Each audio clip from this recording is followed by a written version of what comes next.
afternoon or good evening to all of those from across Canada or beyond. We welcome everyone to another one of Ostomy Canada Society's national webinars. My name is Troy, and I'm a director on our board of directors, and I'm tuning in from Ottawa, Ontario here, so I'm really happy to be with you today. I'm also joined by today's guest presenter, who I'm going to introduce in just a moment. But before I do, I just wanted to do a couple little housekeeping items.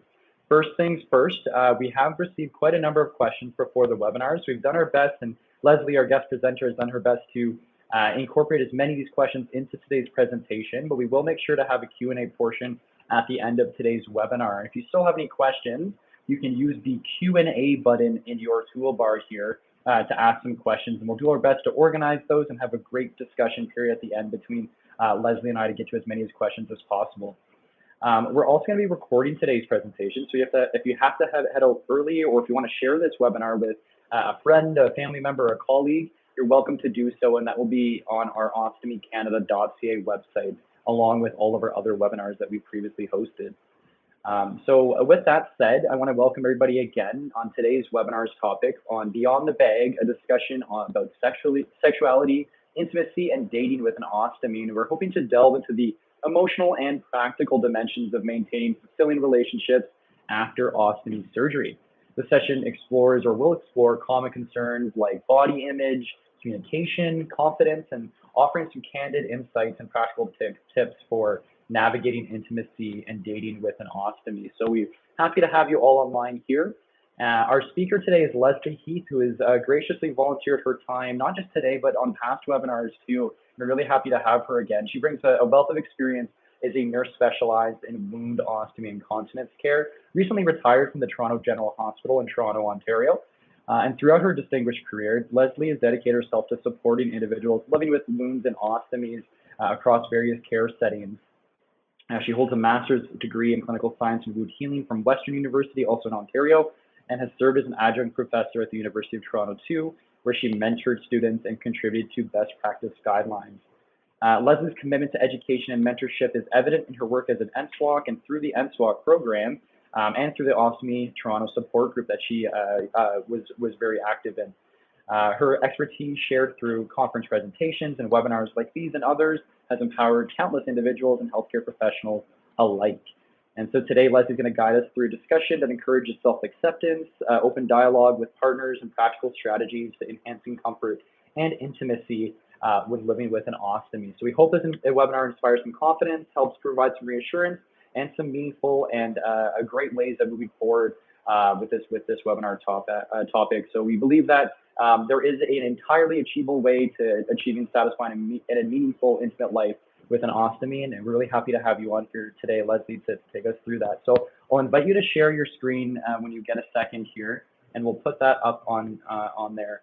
Another thing I just wanted to mention to everyone is we are going to be having a survey that follows this webinar. So once it closes, we're going to have an email that'll be sent to you within a day or so, and we encourage you to submit that. That'll help inform us here at Ostomy Canada Society to on future topics, and to share those with our potential partners and sponsors in the future too, to help get some of that great education and topics discussed. So I think we've got the slides. Look like they're popping up here. I'll just ask Yasser behind the scenes to see if we can bring that on screen here, or actually I might be able to do that. Perfect. And Leslie, I'll ask you to go into presenter mode on PowerPoint, and then we can get started. Okay. Well, welcome everyone, and thank you very much, Troy, for the kind introduction. If you have any issues or concerns throughout the presentation, please feel free to type concerns into the chat. I want to welcome everyone again from across Canada, and it's an honor to present and share some of my experiences and expertise throughout my over 35 years of practice as a nurse specialized in wound, ostomy, and continence. And so I hope this is a beneficial webinar. So my objectives today are to describe the changes that occur with some of the common surgeries that we see, both with small bowel and large bowel or colon surgery, with bladder cancer surgeries, how sexuality may be different with an ostomy, tips and tools for dating with an ostomy, ways to become intimate following ostomy surgery, and things to watch out for. And we'll do a quick review of medications and the use of other devices to help with intimacy. I just wanted to make a note here that this information is a general information session. It is not individualized or specific. I am not a certified sexual health counselor or therapist, but I do have a wealth of information from my practice. My previous practice, as I said, I did a lot of outpatient clinic as well as inpatient care for patients living both with temporary or permanent ostomies and beyond as well. I would see people coming back years later with questions and concerns that I could assist with. So everybody is an individual though, and so please speak to your medical professionals and get referrals to either sexual health counselors or therapists or your surgeon if you have any specific questions specific to your care plan. So initially, after you have ostomy surgery, it's pretty shocking, whether it be for inflammatory bowel disease or cancer.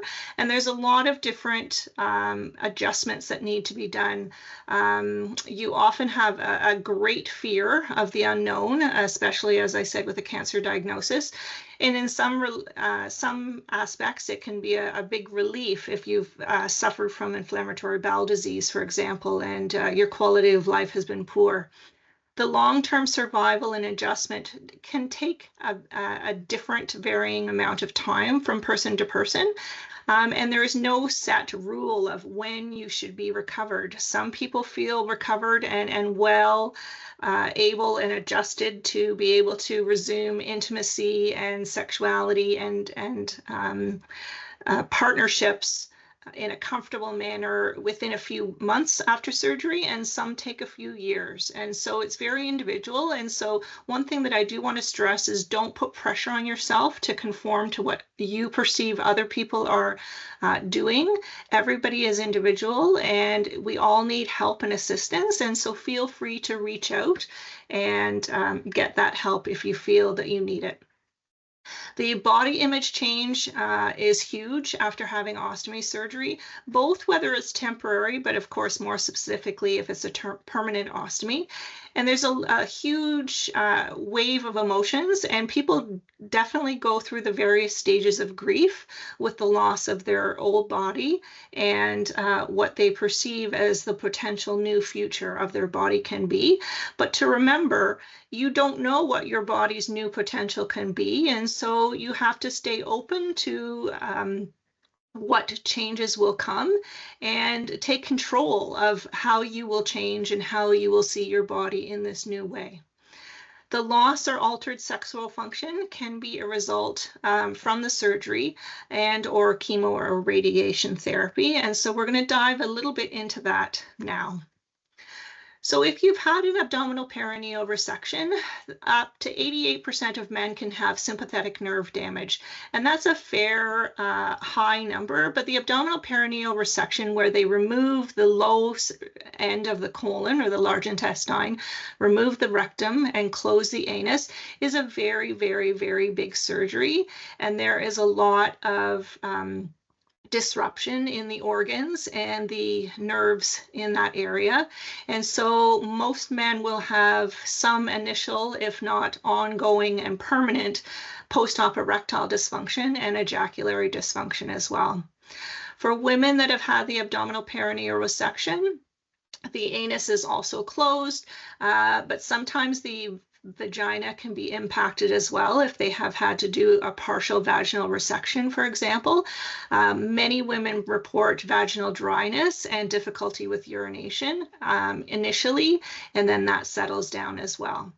For both sexual desire, obviously, as your body is recovering, sexual desire is decreased. For men, it's over time significantly more decreased than for women, which kind of stays the same. The next large big surgery is the total pelvic exenteration. And so I'm not going to go into the details here, but this is the biggest surgery that you can possibly have, where multiple organs are removed, as I've outlined here on the slides. Most of the time, I'd say over 95% of the time, these patients are left with both a colostomy and an ileocondyly, or some form of a continent diversion, but usually it's an ileocondyly. And in this case, both sexes are infertile. And so the surgical team will usually, depending on the age of the person experiencing the surgery, may refer to sperm or egg donations, depending how young you are and what your future family planning might be, just to give you some options for the future. And that's being done quite regularly, that referral process. With a radical cystectomy, this is both men and women.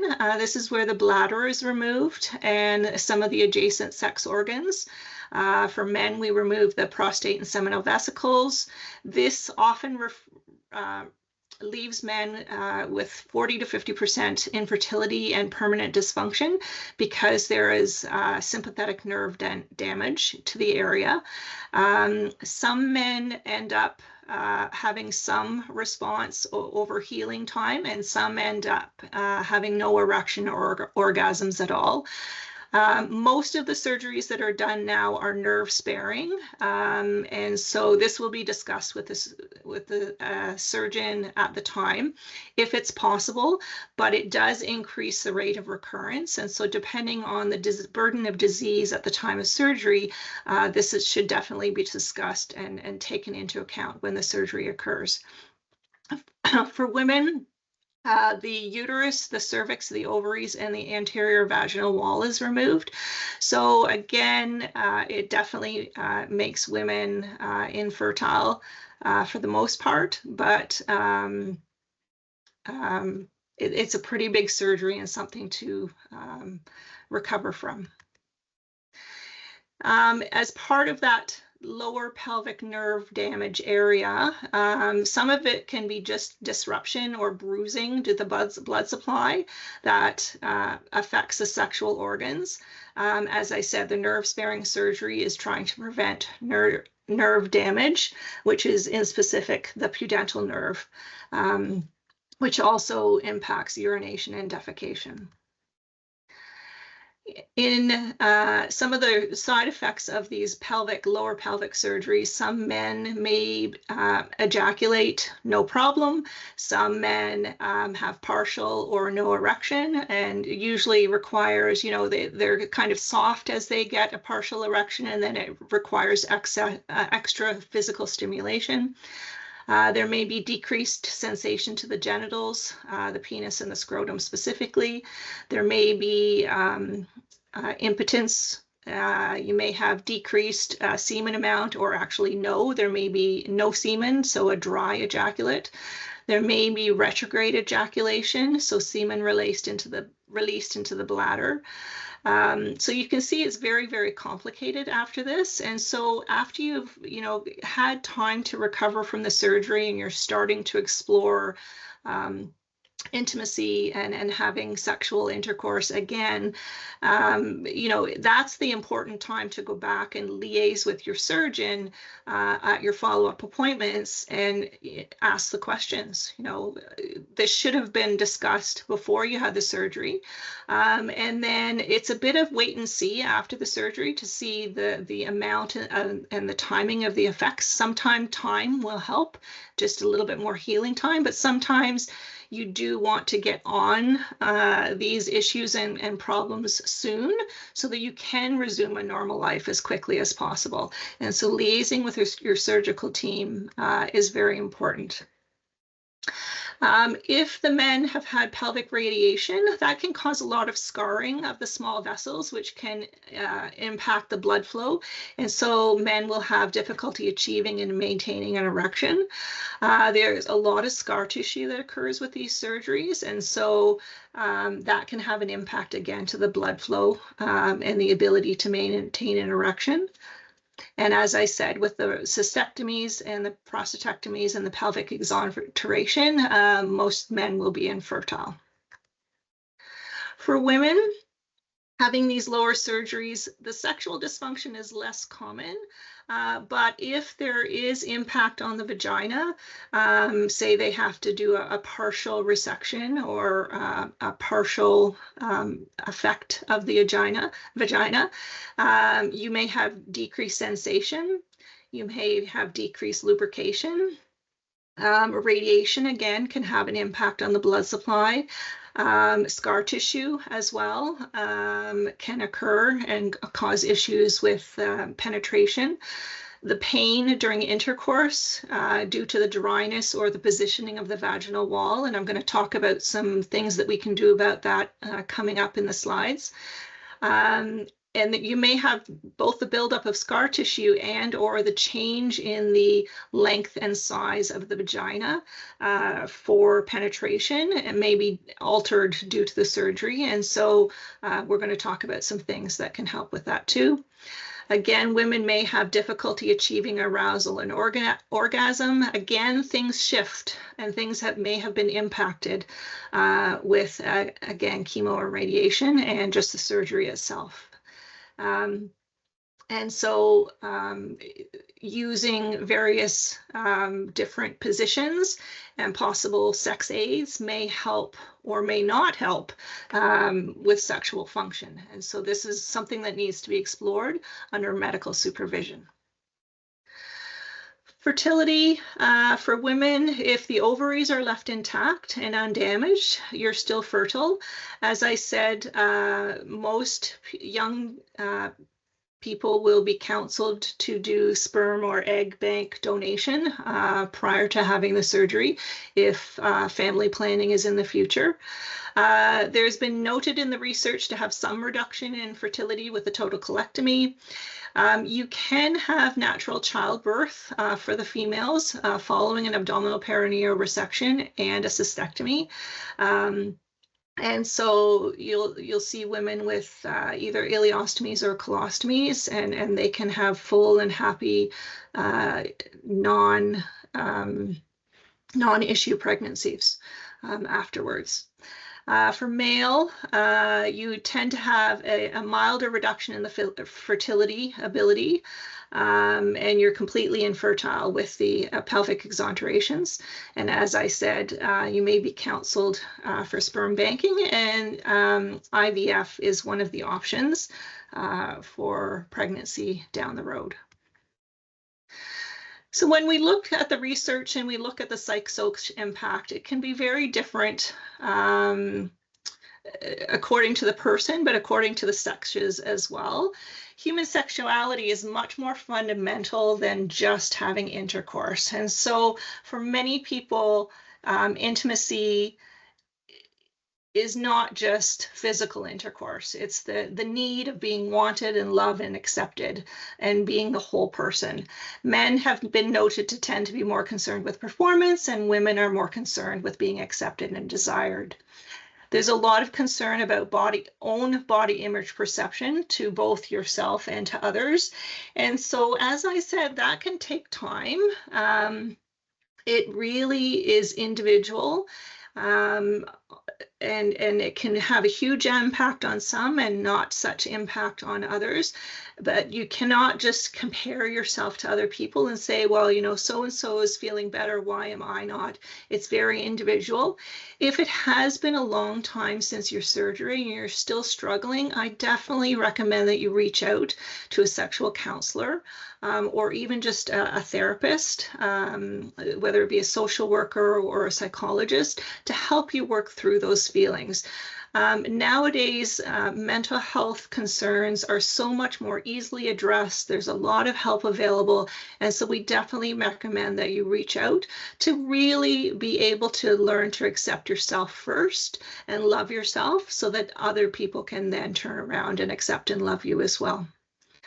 The stress and the nervousness and the fear and medications, weakness, pain, all can play a role in sexual function. And so that's why we recommend that you allow yourself to have time to heal after surgery, and then just go slow and steady as you start to look at sexuality. Each partner has different fears. And so we in my practice, I've seen some partners be a little bit nervous and standoffish, and a little squeamy, I would say, not able to cope and not willing to accept. But 99.9% of the time, everyone that I have ever encountered has been very supportive. Open, honest communication about your feelings. Partners, it's the fear of the unknown, I think, for the partner. And so including them in your post-op care, in your long-term care, in your struggles. So, if you are out and about somewhere and you have a leak, don't try and hide it and manage it on your own unless you feel comfortable and able to do that and you feel that's necessary. But include your partner. It should be a team effort, and they can help. They can be very helpful. And most people are always willing to help, especially if they love you. And so let them help is basically my word of advice. It can take time to relearn to love yourself with confidence, but it can be achieved.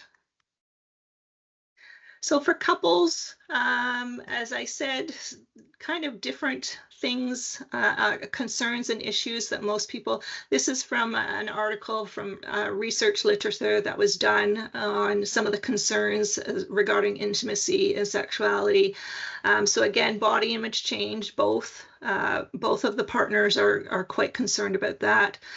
The ostomate, of course, person with the ostomy is a fear of rejection. Partner concerned, is it going to be unappealing? Is it something that I can accept? There's still that stigma out there that things are dirty, and so we're still trying to break that stigma. You're not a dirty person having an ostomy at all. There can be concerns about lack of performance or pain during intercourse. The enjoyment of intimacy can be lost, or that sense of being less than a person and having decreased self-esteem issues. So again, this is where your open, honest communication is really, really important. And looking at different support systems and the change over time. And so that feeling of initial embarrassment and feeling unworthy of love, with confidence, with time, with support, will gradually diminish, and your relationship will change and renew over time again, and it may be something even better than previous. Giving each other time, as I said, and sometimes people have been recommended to try role reversal. So put yourself in the other person's shoes, and depending on you and your partner's relationship, some people thrive on that and some people absolutely will not consider it, but it's something that is good to try. And so when it's World Ostomy Day, when I was working in the hospital with all the residents, we would often whenever possible, especially the surgical residents, put an ostomy pouch with some kind of content in it and have them work for the day and encourage them to explore their feelings, their concerns, their fears. And so they have a little bit more understanding and empathy. And so that's maybe something that you explore in doing with your partner as well. Foreplay is very important when couples are relearning to be intimate and close again. Just that touch is important. And so outer course is the term for being intimate without having to actually penetrate, having full penetration. Also setting clear boundaries, what you're comfortable with, what you're not comfortable with, so that you can both enjoy the experience without feeling pressured. And so go slow and steady. You don't have to immediately be able to resume a full, what your previous intimate life was like, but just go slow and steady and explore the new you, and you may find out it might be even better.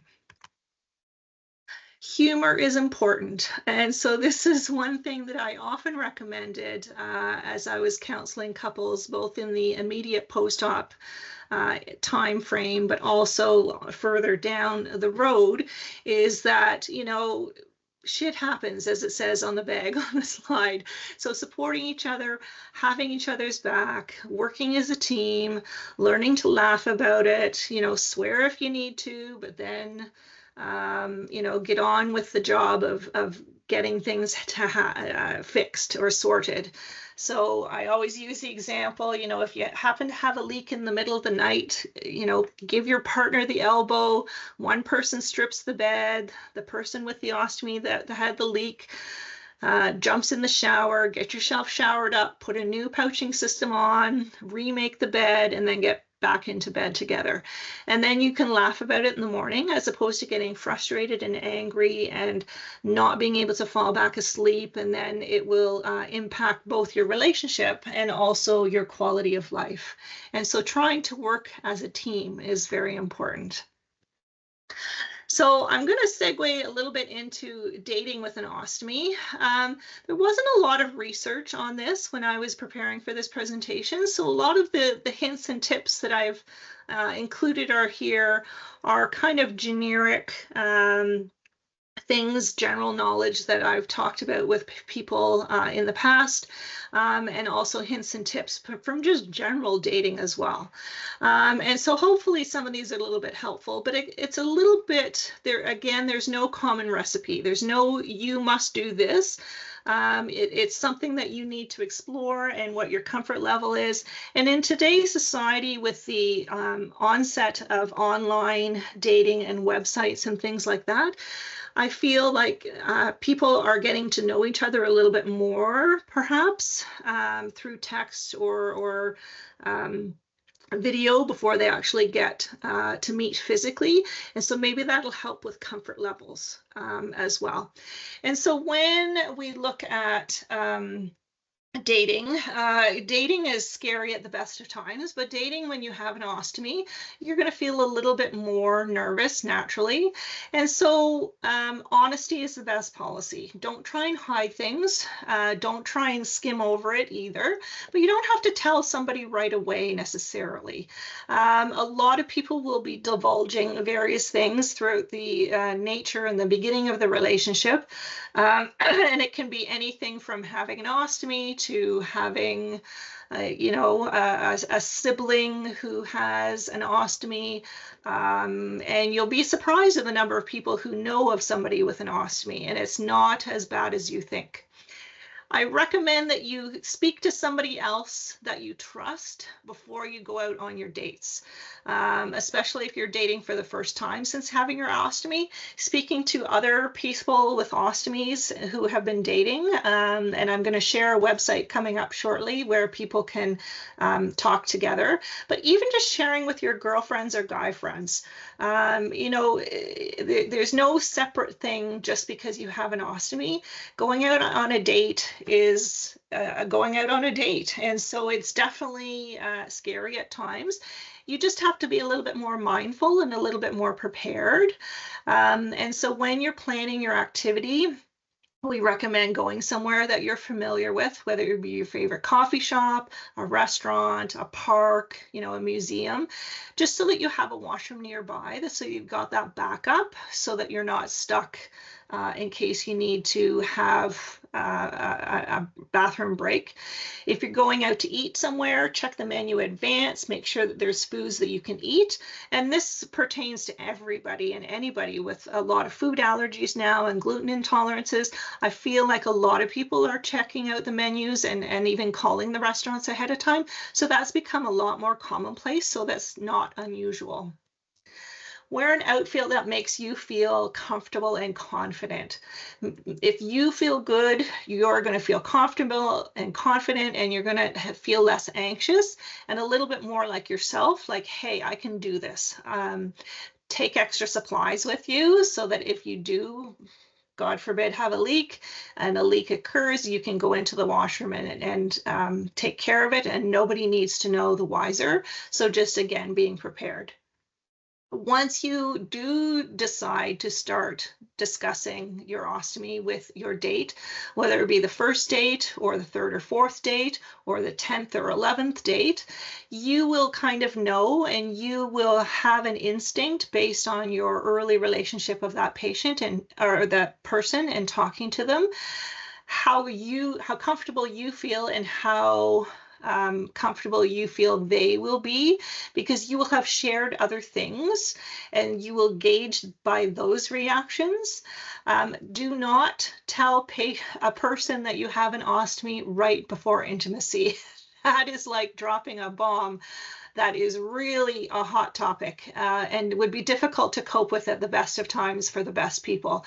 And so if you are anticipating intimacy coming in the next few meetings or in the next few hours even of your time with that person, start laying the groundwork so that you can give the explanation so it doesn't come as a surprise. You will be surprised that people are very open and supportive, and it may not be as bad a reaction as you feel or were worried about, but definitely kind of have an approach. And so one way we recommend is you can, people often come up the topic of health or a relative or a parent or somebody talking about health, and you can kind of weave in the story of your health and your background and what led to your surgery and what the result of the surgery was and how the ostomy has helped you with your health and the benefit that it has had. We recommend giving the first explanation as very simple and matter of fact. Don't show pictures unless they're asked for. You don't have to show your pouching system or your stoma the first time round. Just keep it simple. As the person starts to understand and absorb a little bit more, let the questions come naturally and then get into a little bit more detail, but you don't have to give a full scientific explanation. Keep it simple, keep it short, and know you will know. So I say trust your gut, trust your instinct. You will know how much to divulge and when based on your discussions and relationship with that person. Sometimes your date might not react positively to your ostomy, and so that probably is more reflective of them as a person and their ability to manage and deal with health issues, less on you. It doesn't have anything to do with you as the person explaining the ostomy. And so, and their reaction may be just lack of knowledge or previous trauma or previous history. And so don't let it shake your confidence or your sense of self-worth, and continue the discussion. And even if the discussion doesn't go the way you'd hoped, it at least gives you insight on, is this person, just needs more education and then they're going to be supportive, or maybe they're not a good match and it's time to move on. Most people will be very understanding and supportive. And so just be genuine, be your genuine self, be proud, be confident, and let your own personality shine. There's a few resources that I found online for dating with an ostomy. Some of them are YouTube, there's TikTok, there's a plethora of stuff out there now, which is wonderful, both on the Ostomy Canada website and through the various companies. Coloplast and Hollister both have information guides that you can find online that talk about dating with an ostomy and getting hints and tips. The more young people that we're having with permanent ostomies, which unfortunately is becoming more common, the more this topic is being discussed, which I think is really helpful because it normalizes it, the information, and people can share and have support. Talking about it with other people, talking it amongst your support groups, especially having the younger people talk is really important and helpful. I did find a couple of websites, both the Ostomy Canada Facebook group, as I said. There's a lot of wealth of information on the Ostomy Canada website, but there's also a website that was developed, Meet an Ostomate. And so hopefully this is something that you can learn from and share experiences and even find relationships. And whether it be a relationship as an intimate, romantic relationship or even camaraderie and friendship relationship. So it could be either one, but just, most people are very accepting of once they learn of your ostomy and they understand that it's not a part of you, it's not a bad part of you, that it's a positive thing and that it has helped you and helped your health. And so I think just having that knowledge and that collaboration and discussion is really important. So now we'll turn a little bit more detail to intimacy with a stoma. So just again, a little bit of the practical hints and tips. I just want to preface this by saying, though, that you really need to give yourself time. I've said this previously, some people may have feelings of sexual need shortly after the surgery, within weeks, and some people it can take months, even up to a year, before they have any inkling of wanting to explore sexuality and physical intimacy. And so, you know, there's so many things that can impact this, whether it be age, illness, medication, stress, pain, etc. You need to talk to your healthcare professional about when you can resume sexual activity. In most cases, it will be about 6 weeks after surgery. At the minimum. In some cases, depending on the bigger surgeries, it may be a little bit longer. As I said, there's no set timetable, so try not to compare yourself to other people. Touch is important. Human beings are known for needing touch, whether it be from just sitting on the couch together, whether it be holding hands, whether it be cuddling, but just touch, having that important bond. You're naturally going to feel very self-conscious about your body changes after surgery, but as I said, you know, sharing your concerns, going slow, building that trust slowly again, exploring the new you, the new relationship, and setting those comfortable boundaries so that no one person feels uncomfortable, and be kind to each other and respectful each other. Don't put pressure on the other person, because that's just going to backfire and cause more anxiety and more stress. If the person that you're with cares about you, they will accept and love you for who you are. And intimacy doesn't always have to lead to physical sex. It can be just a loving, caring, physical relationship. So when you're getting ready to be intimate and you have a stoma, planning ahead a little bit, especially in the first several times that you do, try and set the mood. Obviously, it's kind of like being in high school again and starting with your first date. So, you know, set the mood, get the music, get the ambiance going. You may start with hugs and kisses, massage, cuddling. You may have some heavy petting, or some oral sex, some hand stimulation, or just sleeping next to each other, just so again, you get that physical bond. A lot of people find the first few times, not even just the first time after surgery, may not go as well as planned. And, you know, that fear of rejection and that concern and anxiety regarding body image is huge. And that can impact both your performance and your feelings of self-worth. And conversely, your partner may be quite concerned and not want to hurt you and not want to, they feel like you're going to break. And so it'll take several attempts in most cases before actual intercourse can be achieved, if it's possible. And then it may take even longer to achieve erection and possible ejaculation if it is physically possible after the surgery. You need to give both the mind and the body time to heal. It's not the quantity, but it's the quality of the intimacy achieved, and over time it may improve. So practically, obviously, just like you're getting ready to go out somewhere fancy and special, you're going to be careful to avoid gas-producing foods, not skipping meals, which could, of course, increase gas. Make sure you're eating your small meals throughout the day. Empty your pouchings right before you think you're going to have intimacy or sexual relations. Some people can wear a shorter pouch, a stoma cap. Most people want to tape the pouch up and out of the way so that if you are having physical intimacy, the pouch is not hanging and swinging in the way. That's number one complaint that I would hear. And so I always recommend either wearing a belt and or taping the pouch up and out of the way. Make sure your appliance is new and proper fitting. If you have a colostomy and you can irrigate, make sure that you've irrigated. Hint and tip, everybody knows the marshmallow trick. So if you have an ileostomy, you can eat 2 to 3 marshmallows 30 minutes prior to being intimate to slow down the output.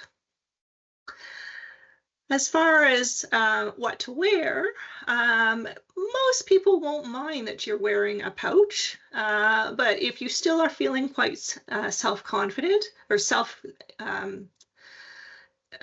unsure of yourself, there's crotchless underwear, there's boxer shorts, there's pouch covers, there's lots of different intimate lingerie that can be purchased.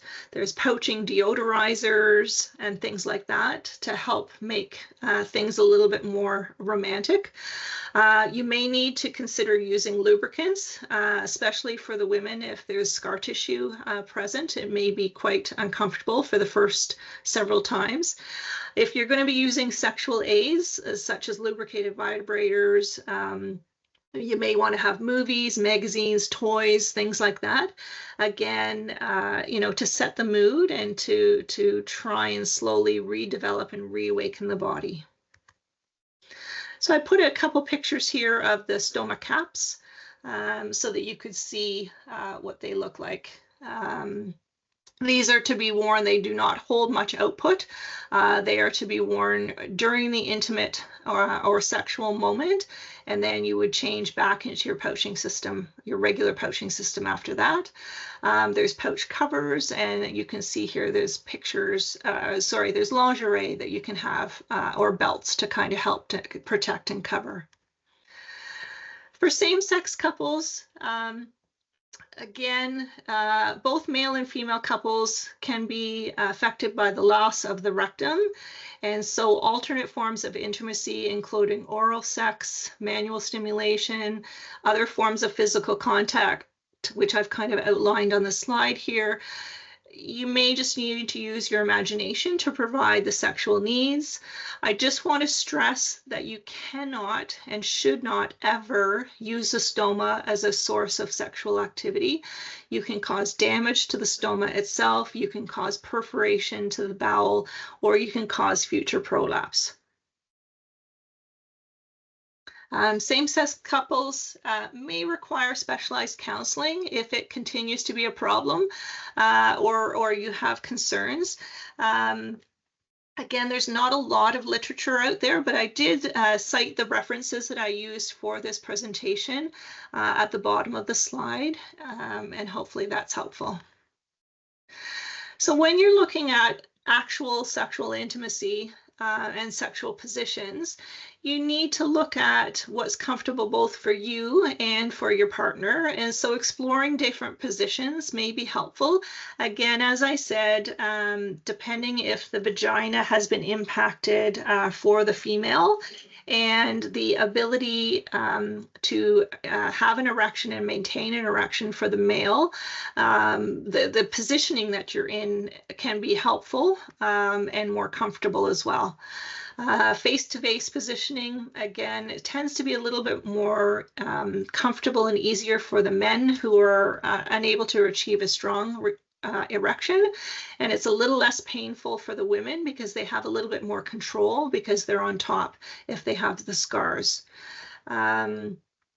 The stoma, again, I just want to reiterate, is not a sexual organ, so please do not entertain using the stoma for sexual activity. For some people, this will be horrifying to hear, and I apologize, but it is very important to outline that. For anal sex, checking with your surgeon before you engage in anal sex, if you've had to make sure that it's safe. If you've had a lower anterior resection, there's a staple line that's just inside the anus in the lower rectum that needs to be protected, and you do not want to have any disturbance of that anal opening to potentially have a breakdown of that staple line. And so the surgical team should review that with you prior to discharge. And again, usually it's 6 to 8 weeks of no sexual entry to the anus, or until you've had your reversal surgery done. If you've had an abdominal perineal resection, of course, the rectum is removed and the anus closed, so that's not a viable route for intercourse any further. I'm just going to quickly go through some of the physical medical treatments that are an option. Again, this is something that you really need to discuss with your surgeon and physicians.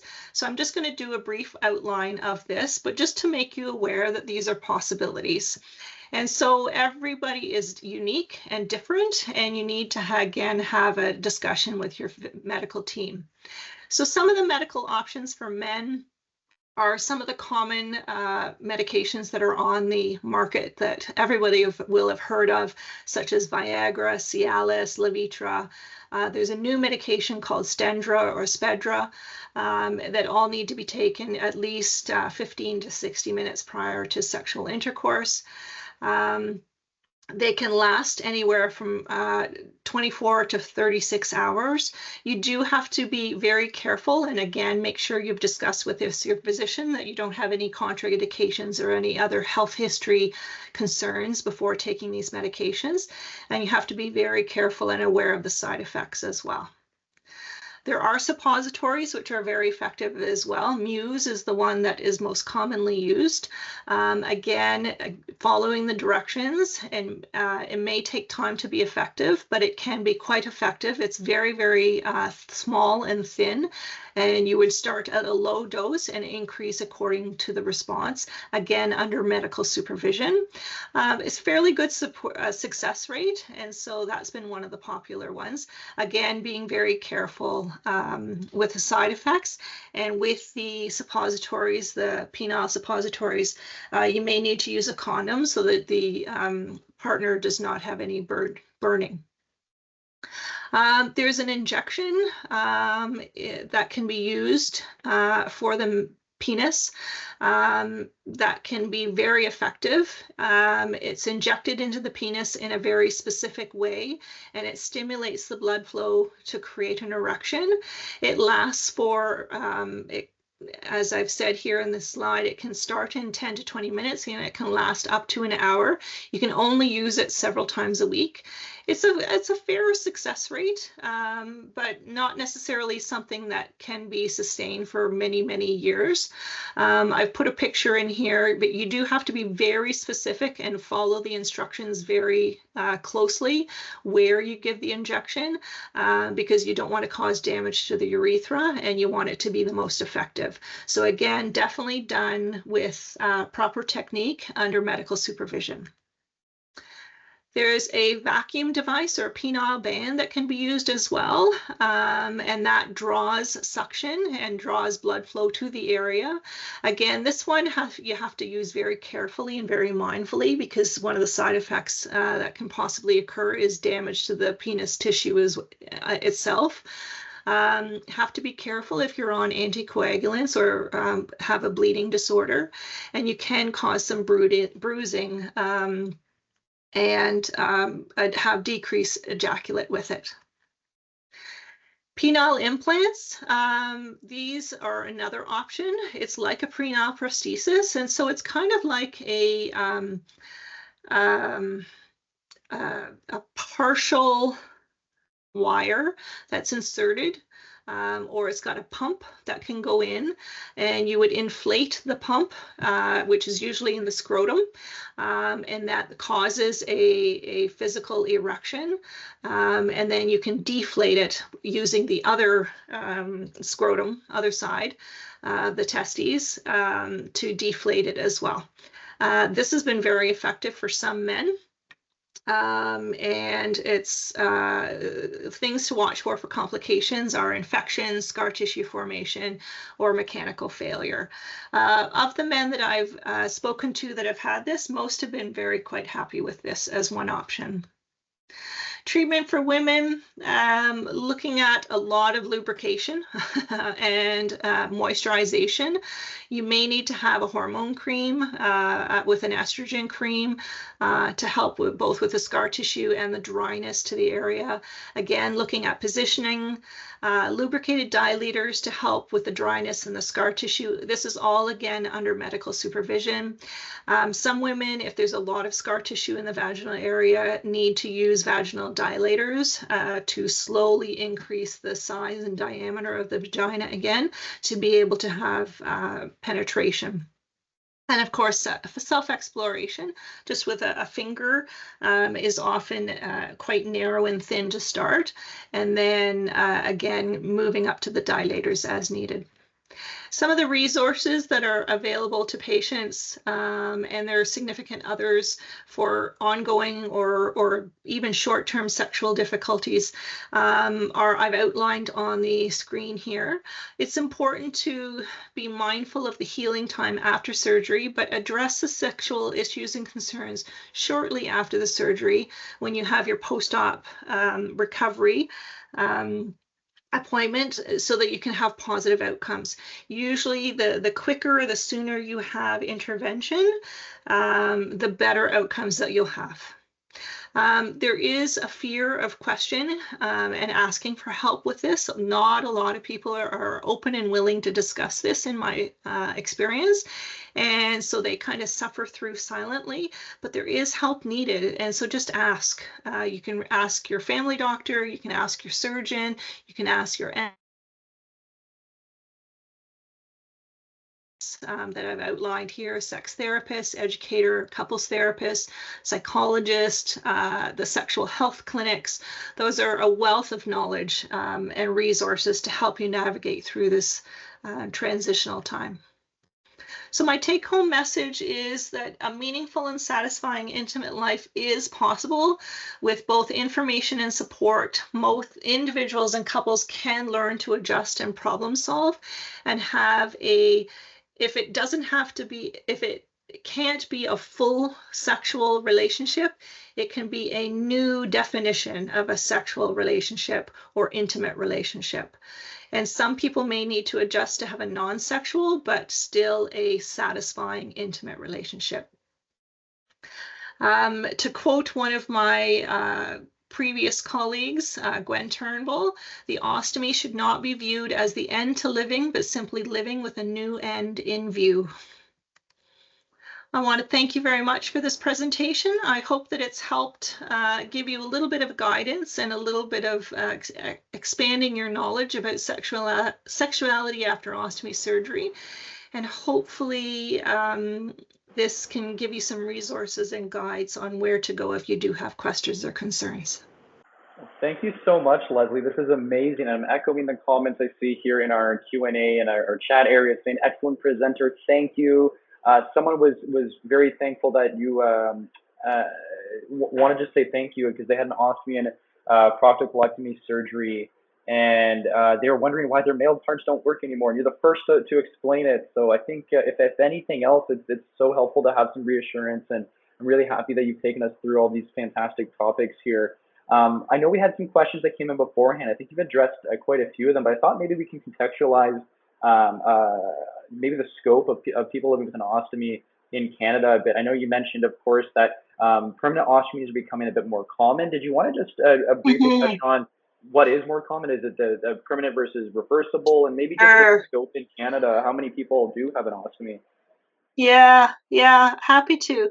So it's,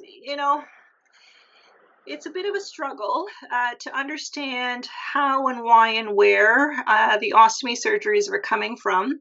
The inflammatory bowel disease population, I think, are getting diagnosed younger and younger, which is amazing. And we have much more medication and technology available to us, both with dietary guidance and imaging and things like that to be monitoring. inflammatory bowel disease. And so I think that population has always tended to be young anyways. But the population that's getting younger and younger is our colon cancer or rectal cancer population. And so we're seeing people in their teens and early 20s now with colon cancer or rectal cancer or anal cancers, especially in women for some reason. And so I think the more people are talking about this, I think more awareness on the part of the family physicians. I think, having people being routinely tested is very helpful. Discussing and talking about, if there's changes in your bowel routines, if the consistency or the thickness of your stool changes, or if you have blood in your stool. No longer just think, oh, it's a hemorrhoid, because it may be, but it may not be. And so go to your family doctor or your family practitioner and get checked out. And if they say, oh, don't worry about it, and it continues on, get worried about it and go back again and advocate for yourself. It may just be hemorrhoids, but I think it's definitely something that you need to be looking into more and more. I think with early diagnosis, we're able to do a lot more reversible surgeries, which is exciting. I'd say probably 80% of my practice was reversible surgeries. There was very rarely people that were younger that had permanent ostomies. It tended to be people who were a little bit older, but even that is getting younger. And so we're now seeing, it used to be people in their 70s and 80s who were having colon cancer and ending up having a permanent ostomy. We're now seeing people in their 60s and 70s. And so things are changing. Research is being done. There's a whole bunch of factors that people feel that contribute to it. A lot of it's diet related, processed foods, lack of fiber, lack of exercise, et cetera, et cetera. There's not one particular thing that can be pinpointed. It's kind of multifactorial. But definitely talking about it. This is one thing that I did counsel everybody that I met, both in the pre-admission process and in the post-operative care, is discuss with your family and friends. Make the awareness out there. And so this is where Ostomy Canada is such a wonderful advocate, to get the discussions out there so that people can be aware, so that they can question if their health has changed and not just assume, oh, it's nothing and forget about it. Right. And I think it's good that you're touching on, again, even younger and younger people are being, as you say, a good thing in terms of being screened and diagnosed earlier so we can address it earlier. But I kind of just wanted to share maybe a positive comment here and maybe get your thoughts on this too. We had a 28-year-old male in our Q&A who was mentioning that they're going to be getting ileostomy and proctocolectomy surgery in August. And they were nervous about being able to please their partner after the healing time. We had some great comments saying initial thoughts were making sure that you spend some time now between now and then looking at other ways of exploring intimacy, both from a physical and other forms of intimacy even beforehand as well. I know you've gone over quite a few different options in the presentation today, but is there anything you might want to suggest to this person, knowing that they're looking in the next few weeks here, you're going in for surgery? Yeah. I think having frank and open discussions with both your surgeon and your NSWOC, even asking those questions ahead of time. I found most of the people that I had discussions with and I prepared for surgery, nobody asked about sexuality. And it wasn't until after the fact and after that healing and recovery period that questions and concerns came up. What we were trying to do is teach a little bit more about that sexuality and intimacy part so that people can start thinking about that as part of the preparation process for the body image change and the change in the physical relationship that you would have with your partner, and that it doesn't have to be a bad thing. If you're both prepared and both ready for that and both aware and have the knowledge, it makes it easier to adjust to than having it be a surprise. Yeah, I think that's great, and a great message you're mentioning throughout the presentation is involving your partner in the process so they're learning at the same time that you're learning too, and bring them as not just part of the post-operative care, but again, as you're going to be life partners here potentially. So it's good to go through that journey together and not feel like it's just you, and then your partner needs Exactly. to figure it out on their own too. Because and you mentioned this as well. Your partner is learning, and they're going to be going through a lot of changes in their life as a partner to you too. So being on the same team there is a great approach. So I'm glad you touched on that there, and thank you for those in the chat who are providing some supportive comments too. And you mentioned again talking with your physician here. One person is mentioning that after your ostomy surgery, do you need to follow up and have follow-up checks with your doctors, with your NSWOC? If so, is it better to go to just your NSWOC? Should you be consulting your physician as well? How often or how soon after? They just feel like they're like a ping pong ball bouncing back and forth. So any suggestions you might have, or maybe how frequent you should check in? Yeah, that's an excellent question, and I'm glad somebody brought that up. Um, Definitely keep in touch with your NSWOC. So after the surgery, you'll have your surgical follow-up, which is scheduled, usually 4 to 6 weeks after surgery. And then you may have monitoring follow-up, say every 3 months, 6 months, 12 months, and that peters out over time as you heal and recover. But your NSWOC is your NSWOC for life. And so if you have been fortunate enough to have your surgery in a major center or near a major center that has an NSWOC, go back to that NSWOC that's associated where you had the surgery, and they are always happy to see you. We would see in our practice, because I worked with there was 3 of us at the hospital that I worked at. We would see people 16 years after surgery, even that went along tickety boo, no issues, and then all of a sudden had issues because something changed, and they couldn't figure it out. And so they were very wise and smart to reach out, and we would be able to help explore and figure things out as best as possible. I don't think that there's a set follow-up for the NSWOC. Usually people are recovering and they've got a lot on their plate. But even if you follow up, or touch base with an email, if the NSWOC is willing to give their email, but even, every 6 months or every year, just for a check-in, like going to your family doctor. It's important and it's good to do a check-in. And then once you both feel comfortable, both sides feel comfortable, then you can carry on.